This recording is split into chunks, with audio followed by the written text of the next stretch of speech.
What is going on, guys? Big welcome to you all to our channel. We are Team Crushing the Meta, and you're here with D-Boy. Back from Japan, back from Words. There's so much to talk about, but first, we're doing something very different. So this is something that have been requested for me to do a video on. But because I was more focusing on V, because I played V in Words, and I was also more focusing on the Turbo GB8 deck because that's the deck that I play the most in Premium. But you guys also asked me, yo D-Boy, how does the aggro deck of Spike look like? Because we like aggroing as well. Well, in this video we'll talk about that. So, there will be a series of videos where we will zoom in on every deck, and every deck will have a deck profile and will have a combo video, right? In this video, I will explain to you the differences between these builds and what makes each build strong and what makes it weak and everything about them. From this video, you'll get enough information for you to understand the differences between the decks, so after that, you can choose which deck profile you want to see next, alright? First and most important thing, when you build Spike Brothers Premium, you first have to choose between aggro or turbo. If you turbo, then you play cards like Jelly Beans, like the old Mega Trainer, cards that will search your heals, and with your heals you G-guard, and with G-guarding you get into the GB8, right? So I already explained that deck and talked a lot about it. There's a lot of videos that you can find on the channel, recent videos as well, that talk about the turbo GB8 deck. And you will find them in the playlist that we have, which is Spike for the Show by D-Boy, right? Now we come to the aggro part of Premium Spike. When you build an aggro Premium Spike deck, you have three choices that you could choose. Depending on those three choices, the deck will be different a little bit, but the playstyle will be very different. Although the deck lists kind of seem almost the same, but it's a very different playstyle, alright? So now we'll explain the three builds and what kind of different playstyle you have while building this deck. Okay, first of all of your builds have V Rising. V Rising is just your main guy, right? He does mostly everything that the decks wanted it to do, by targeting two different grade 3s, by giving both markers, by just being a good right target as he gives marker 13k, whatever. Next thing we have is Greedon. So the first deck that we'll talk about is the Greedon build. The Greedon build is also the build that is most known, as this build had been played in the past with Greedon, Rising targeting Greedon and targeting Deadly Emperor. But now we have Max Max. Max Max is easier to use in general, and him not costing CBs at all makes it actually kinda interesting how the deck works now with having Max Max. Max Max also restand the whole column, which means that cards like Panther will become even more effective, or just having a booster behind your Vanguard, or not restanding that thing behind your Vanguard because you don't have anything. Still good. So the first deck that we have is again Greedon with Max Max at Rising. Next deck that we have is the deck that plays the old G Rising. Why? Because of course we have now the Flash Bruce that makes a comeback, that could stride, you could give markers, you could even kill your opponent on that turn if you want to. If they give you like 2 counterblast, or even with 1 you could make lots of attacks, but 2 counterblasts would be amazing. We will talk about the combo, we talk about the deck profile later. But now, so this is the second build that you have. If you go first, the deck will hit hard by going into the G Rising and striding into Flash Bruce. But if the first deck goes first, it will go to Greedon and Max Max, which means that you could have 3 strong Vanguard attacks with Force 1 and Force 2, drive checking 6 cards, which is insanely good, having a big hand after that, and then your opponent goes to grade 3 or whatever, and then when it's your turn again, you could still kill them with cards like this boy. Galley will kill them on the turn after that, or maybe a turbo or whatever. Alright, Last but not least, we have a build that plays Bruce. You'd be like, why? It's just because of the name. Anything that has Bruce in the name, which works with Flash Bruce as well. But if you play something with Bruce, he becomes active. And if he becomes active with attacking counter +1, you could pretty much keep calling lots and lots of stuff out of your deck. This is the build that is the less consistent. This is the build that actually needs you to require sometimes to ride into this first, then ride into that. This is a build that could not really focus on the rising. This is the build that I also dislike the most. And it's not like that I dislike a Spike with the deck. I love all the Spike decks, but this deck is just very, very, very inconsistent. When it goes off, but if your opponent like have something in there that could stop your combo, the combo will stop right there, right? You need the right combo pieces, you need to have the right cards on hand. With this build, this is not necessary. As long as you get the G Rising into your hand, you're pretty much good to go, because you could call whatever out of your deck and you'll be good to go. And with this build, it's kind of the same thing, because you have Ronas in the deck, because you have so many cards, you have Dexters, you could make the right grade 3s, you could make whatever, and having this in hand is definitely not bad. It's a good ride, as in it gives marker, it's a good defensive card, and all in all the cards in this deck are just good. It's a very strong base V deck, and that is something that this deck lacks, right? So now talking about the different things that you could do with this deck. So if we talk about the first deck, right? So we talk about the Greedon build. It's actually pretty simple. The only thing that you need is you need to have your V Rising, which you play 4 off in this deck, because there is no reason to play the G Rising. You pretty much will be riding to this card, right? And then you need to have these 2 on the field. That's it. And there are lots of ways to get those to the field, again, by Dexter or by Ronoing them. And you will make the double marker, so that's important. And you give the markers to your Vanguard, right? So you have the Force 1 and the Force 2, and you will be giving those to your Vanguard. So there you go. Now you need field, right? You need field for these 2. And most of the time, let's say if you have cards like the Dudley engine, then you could call the Dudley engines. If you have something like a Rona, you already have these on hand, you could just counter +1, and then you could call the Lucifer. The Lucifer could give you the counter charge, and then the thing you want behind the Vanguard most of the time is a Panther, right? Because the Panther is the card that could attack twice, because you could also restand the column. So most of the time, you're just good to go. If you call the Panther the turn before, then he also has his 10k, right? So you Soul Blast 1, and then your Rising will target these 2. And by doing so, now you will get the ability to restand your Vanguard multiple times, right? So that's what you want to do. Let me move these a little bit so you guys could see it better. Here you go.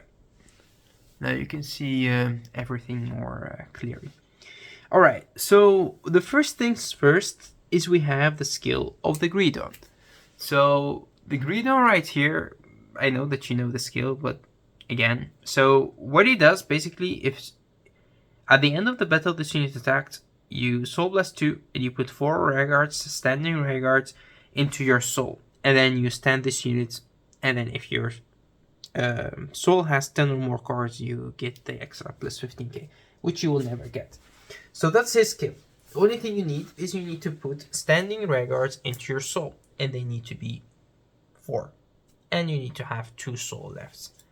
Next thing that is important as well is the skill of the Max Max. The skill of the Max Max requires you to Soul Blast 3, and then you restand the column, and then you lose a drive check. So first thing that you want to do is you could attack with the Panther, or attack with your Vanguard, whatever. So you attack with this, then at the end of the battle, you use the skill of the Greedon. So you put the 4 restanding Regards into your soul, you Soul Blast 2 of course, and then you restand your Vanguard, right? Now you attack with the Panther, then you attack with the Vanguard again, And now you use the skill of the Max Max to Soul Blast 3, which you have more than enough because of the skill of the Greedon, and you want to Soul Blast cards that you want to put back into your deck. So you Soul Blast these 3, and then you restand the column Vanguard, right? Then you attack with this again, and this is your 3rd Vanguard attack. And most of the time, because you have Force 1 and Force 2 right here, your Vanguard will be so strong and you keep hitting with those Force 2 that you could just kill your opponent right there. So this is the strength of the deck. After that, you will be riding into something different, or another Rising, or to a Max Max, or to whatever, and then you could create more markers, and by creating more markers, you could also move the markers around by card like the Dudley Mason, or the William, or whatever you want to play to move the markers around, and then you stride into Galley, and then you just kill your opponent by having so many attacks and making the combo with the stand trigger, with the analyzer, and then of course having the Dexter, recalling the Dexter, calling more grade 2s, countercharging with Jumbo the Stun Gun, just the usual aggro combo. So that the combo after the Greedon turn is kind of the same for all the aggro decks, right? Some decks plays Jumbo to countercharge, some decks doesn't, some decks play the Dudley Engine and some doesn't, but in general, you will play the Agile fullback, you will play the Ambush Dexter, you will play the Rona, you will play the Lucifer. Those are the cards that you would definitely play. Alright, next deck. So if you want to play a different deck, right? You want to play the second deck, which plays around having the Rising Nova, the G Rising Nova. So when you go to grade 3, you go to the G Rising Nova, and you will stride into the Flash Bruce. And of course you make markers. So you make 2 Force 1 markers and you put them on the Vanguard circle, right? So now this deck actually doesn't really give a F about whatever you call, because everything that you call will be lethal and could attack, right? So you put cards right here, you attack with them, and then some of them will go back, some of them will go into Soul, some of them will do whatever, and then you attack with your Vanguard, and now you could set up a whole new field, right? You set up the Dexter, you set up the Analyzer, you could call like the Dexter right here, the Analyzer there, you could still attack with both, and then at the end of the battle, the Analyzer attack, he could bind and call the Dexter back, and if you have some grade 2s or grade 3s, then you get even more attacks and more attacks and more attacks. And it kind of continues on the same as the turn that we have shown with the Greedon, right? So this deck can go off whenever you hit grade 3 just right away. It doesn't need a setup or a first thing. If you have the right cards in your hand, like, it will make it easier, but it's not necessary for the combo. It just plays like the old G Rising Nova deck, but this one doesn't have restrictions that your opponent need to be on grade 3. So it is as strong as the turn that you make with Greedon, but in a different way. But this deck requires you to have the right cards to make the right combo, right? So that is very, very, very important. And last but not least is, of course, the deck that plays Bruce. With playing Bruce, there are 2 ways to go about it. You could still also play the G Rising Nova if you want to, because with the G Rising Nova and striding into the Flash Bruce and making the double markers, you could still hit pretty good numbers and good amount of attack with Julian, because your Julian will still be active because your Vanguard is Bruce, because this is the original and first Bruce and Spike Brothers. So you could do that, and then you will be hitting for pretty good attacks and counterblasting and calling the stand trigger, and the stand trigger will be calling even more and recalling and stuff, like the normal shenanigans that you do with Spike. But if you do it in a different way, let's say if you first ride into the Bad End Dragon, right? And after that, you will ride into Bruce. Now you break ride. But you say, yo, Debo, but you don't have markers. Well, that's fine, because in this deck you will create lots of power without having the markers. So now you break right if you have 4 damage, and then you stride. And now you stride into your galley, because you don't need Bruce, because you already have Bruce as a Vanguard. So you stride into your galley, and galley is of course a way better card than the Flash Bruce, because galley could call 2, because galley could set up the field, and now your Julian will become insane, because you have the Bruce skill, you have the galley skill, so plus 10k, and you have the break right skill that also gives 10k to everything that attacks, which means that this will get plus 20k, and everything that attacks will get plus 20k. So that's why you don't really need the markers. If you ride or break ride into a normal rising or whatever, or something that gives marker, the combo could still go on, but then you need to stride into Bruce. That is the big difference. And because you didn't get up markers before, you can still make more markers, right? That is still possible. But all in all, the best thing to do is normally to go into Bruce, because then you could go into Galley if you want to get this combo off. Again, this is definitely not my favorite deck out of the 3. I think out of the 3, the deck that, if you ask my opinion, that you guys could focus on if you play the Aggro build is the Greedon one. Because the Greedon one is the one that hits like a truck right away. Like, you could kill your opponent even before he goes to grade 3. And you really don't need setup at all. And that is very, very, very important. Because in tournament of 6 or 7 rounds, or even maybe more, it's important that you will be able to get the right card to the hand to be able to make the right combos, right? That is the most important thing. Again, in my opinion.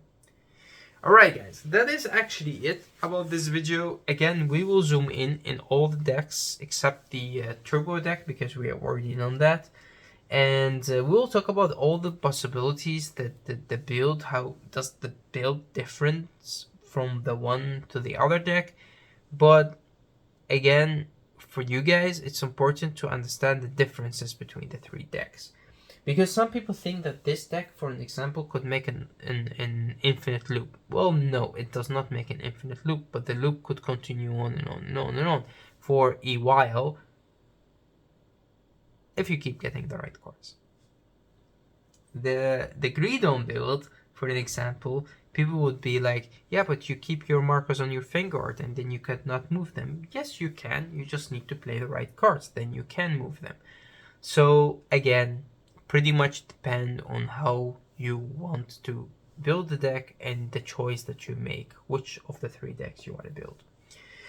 Alright, thank you for watching, thank you for tuning in our channel. I hope that you guys enjoyed this video, and I hope that you guys will subscribe to the channel.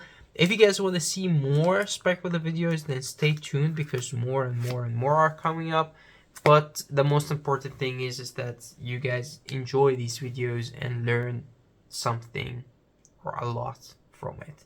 Thank you again for watching, and we'll see you in the next video. So till next time.